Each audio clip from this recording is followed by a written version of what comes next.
June 15, 2017. A 911 call.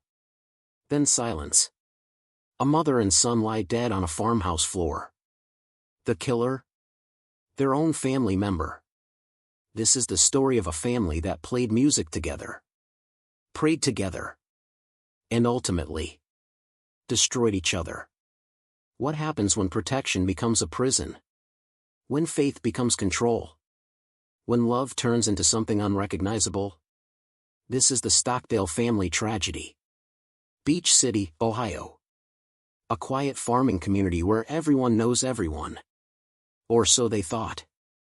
The Stockdale family lived on an isolated farm. 6 people. One strict household. They appeared on national television in 2008. A reality show called Wife Swap. America watched them play bluegrass music. Watched them follow rigid religious rules. No television. No internet. No dating. Viewers saw a wholesome family. But something felt wrong. 9 years later, that wrong feeling became a nightmare. Timothy and Catherine Stockdale believed they were protecting their children. 4 sons. Calvin, Charles, Jacob, James. Catherine homeschooled all of them. Every moment was controlled. Every decision was made for them. The family performed as the Stockdale Family Band. Bluegrass and gospel music at churches and county fairs. Calvin played mandolin. Charles handled the upright bass. Jacob brought the fiddle to life. James strummed guitar. They wore matching outfits. They smiled for the cameras. They said yes ma'am and no sir. Perfect children. Or were they? Catherine ran the household with absolute authority. Every rule had a purpose, she believed. To shield her boys from the contamination of modern society. Timothy managed the finances. Booked the performances. His word was law. Together, they created a world sealed off from everything outside. But by 2017, cracks were forming. Calvin had left home at 19. Charles followed at 20. Both escaped to pursue education and independence. Jacob stayed. At 25, he remained on the farm. Still following every rule. Still playing fiddle in the family band. Frozen in childhood. James, the youngest at 21, wanted out. He'd been accepted to college. He had dreams of joining a contemporary Christian band. Dreams his parents didn't approve of. In his bedroom, hidden from view, James kept a secret cell phone. Text messages revealed his growing desperation. I love my family, but I can't breathe here anymore. The pressure was building. Something had to give. June 15, 2017. A Thursday afternoon. Timothy had driven 20 miles away to perform at an agricultural event. Catherine remained home with Jacob and James. The schedule was the same as always. Instrument practice from 2 to 4 p.m. Then dinner preparation. Then evening devotions. A routine that never changed. Until that day. At 4:30 p.m., a 911 call came from the Stockdale residence. Someone picked up. Then hung up without speaking. Dispatchers tried calling back. No answer. Sheriff's deputies were sent to investigate. When they arrived 20 minutes later, they found a scene of horror. Catherine Stockdale lay dead in the kitchen. Shot at close range with a 20-gauge shotgun. The blast had struck her head from approximately 3 feet away. No defensive wounds. She never saw it coming. James was found near the staircase. He'd been shot while moving. The pellet pattern showed he was turning away when the gun fired. He'd crawled several feet toward the front door. Then stopped. Blood loss was massive. The medical examiner estimated he lived for 30 seconds after being shot. 30 seconds of knowing he would die. Jacob Stockdale was discovered with a self-inflicted gunshot wound. The shotgun was under his chin. But the angle was slightly off.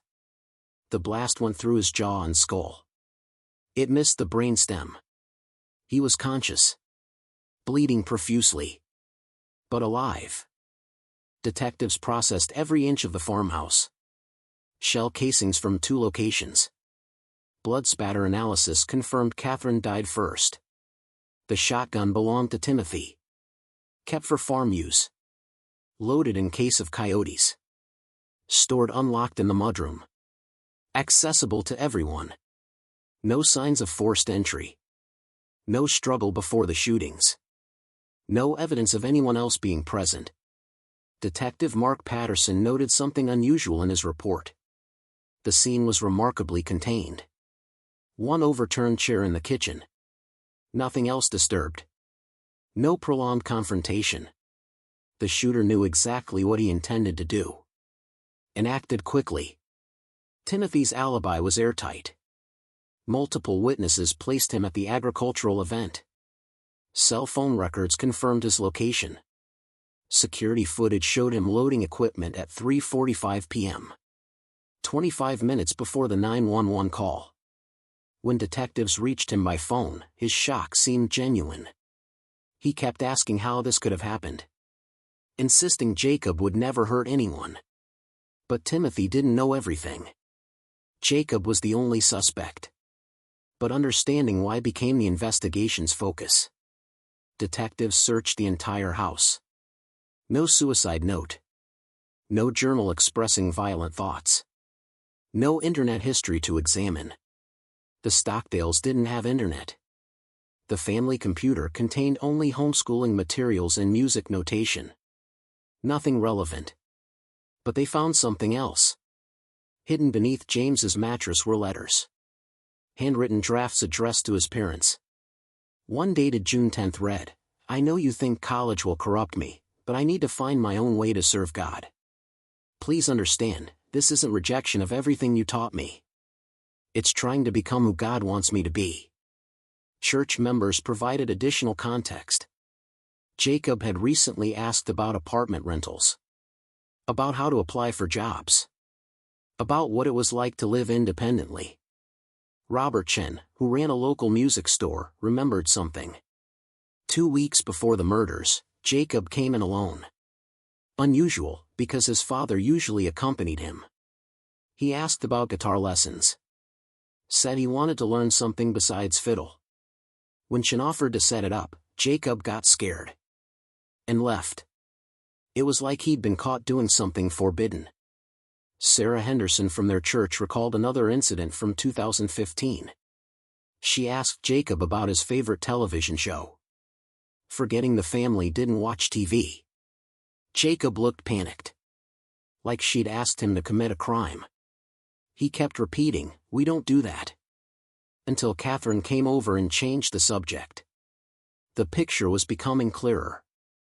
Jacob wanted freedom. But couldn't imagine how to get it.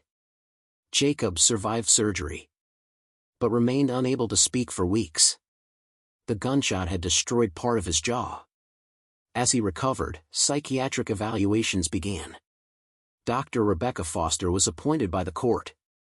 Her findings were disturbing. Jacob showed severe anxiety around decision-making. Pathological fear of disappointing authority figures. When asked why he shot his family members, Jacob's only response was vague. "I had to make it stop." But he couldn't articulate what it was. Dr. Foster described someone who'd never developed a sense of self. Someone who existed only as an extension of his parents' expectations. Jacob couldn't name a single personal preference that wasn't aligned with what his parents had taught him. His favorite food? Whatever his mother cooked. His dreams for the future? Whatever his parents planned for him. The evaluation sessions painted a chilling portrait. A 25-year-old man with no identity of his own. Forensic psychologists reviewed old footage from wife swap. The full recordings, not just what aired on television.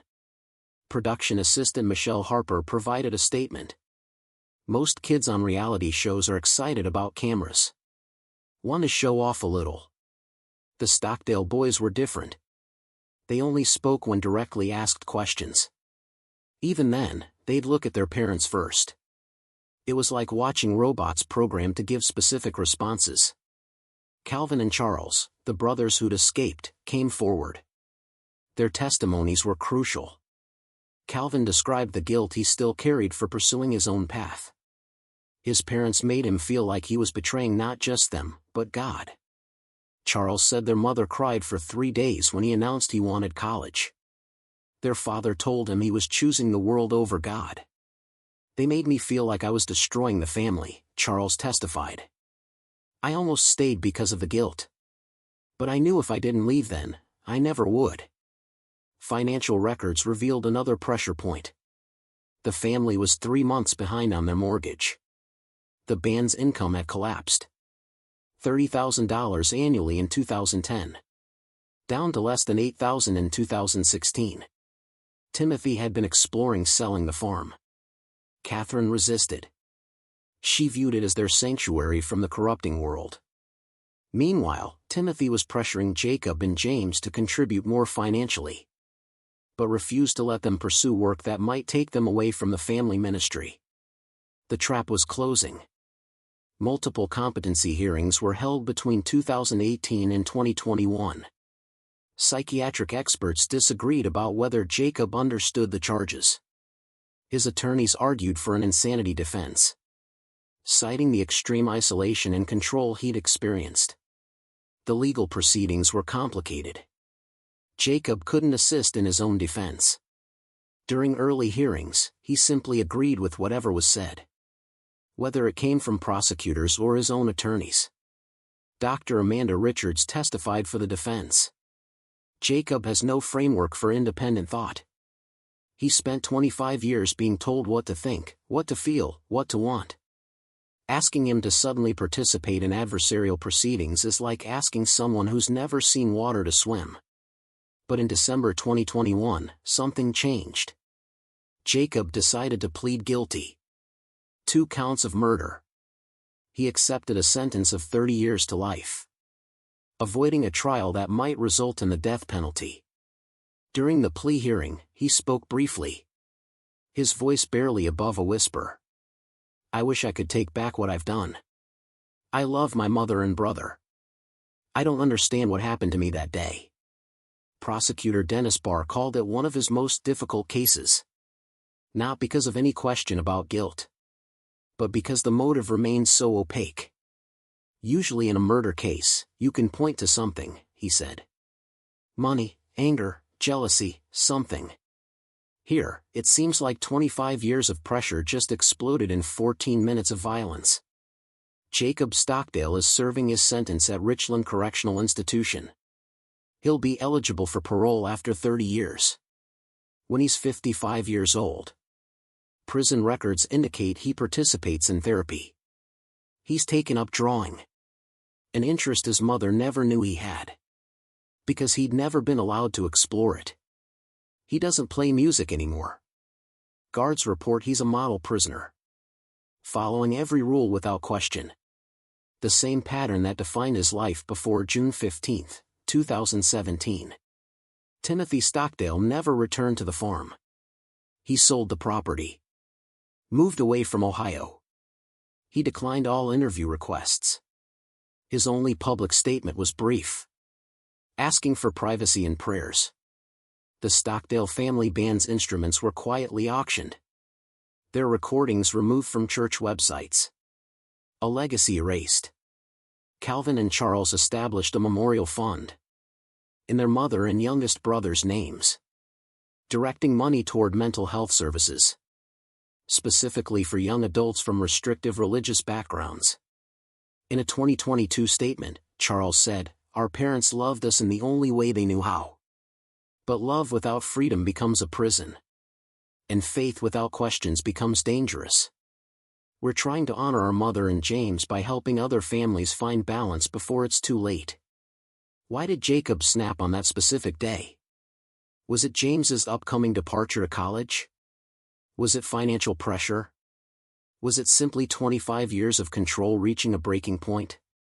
Experts who studied the case identified it as enmeshment trauma, where family boundaries become so blurred that individual identity cannot develop.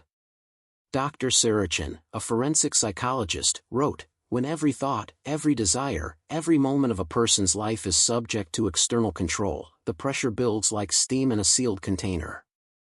Eventually, something has to give." But was violence inevitable? Could anyone have intervened? Pastor William Edwards of Beach City Methodist Church organized community meetings after the murders. "We had to confront the fact that we'd all seen this family struggling in some way," he said. "But we'd mistaken control for discipline. Isolation for devotion. We failed them by not asking harder questions." The wife swap episode became evidence. A window into dysfunction that millions had watched. But no one truly understood. People saw strict parents. They saw obedient children. They didn't see the psychological damage accumulating. Day after day. Year after year. Could Jacob have been saved? Could James? Could Catherine? These questions haunt Beach City still. The house where it happened still stands. New owners have renovated extensively. They report no strange occurrences. No ghostly music in the night. Just the ordinary sounds of a farmhouse in rural Ohio. Occasionally, someone who remembers the Stockdales will drive by. And remember the family that once made music there. Before everything went silent. The Stockdale case forces us to confront uncomfortable truths. About the line between protection and control. About the difference between faith and authoritarianism. About what happens when love becomes suffocating. Jacob Stockdale remains behind bars. A man who never had the chance to discover who he really was. Who spent his entire life being told what to think. What to feel. What to want. Until the pressure became unbearable. James Stockdale never made it to college. Never joined that contemporary Christian band. Never got to experience the freedom he desperately wanted.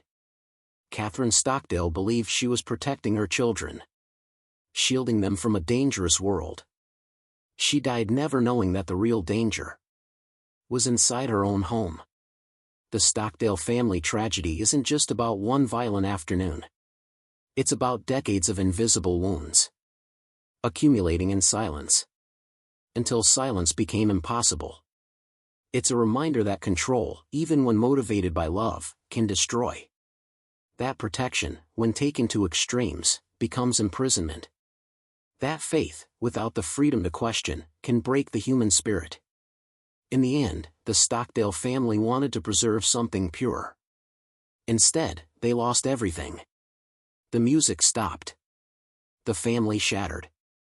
And the questions remain. How many other families are living in similar isolation? How many children are being controlled in the name of protection? How many tragedies are waiting to happen? The Stockdale case offers no easy answers. Only a haunting reminder. That sometimes the greatest danger comes from those who claim to love us most.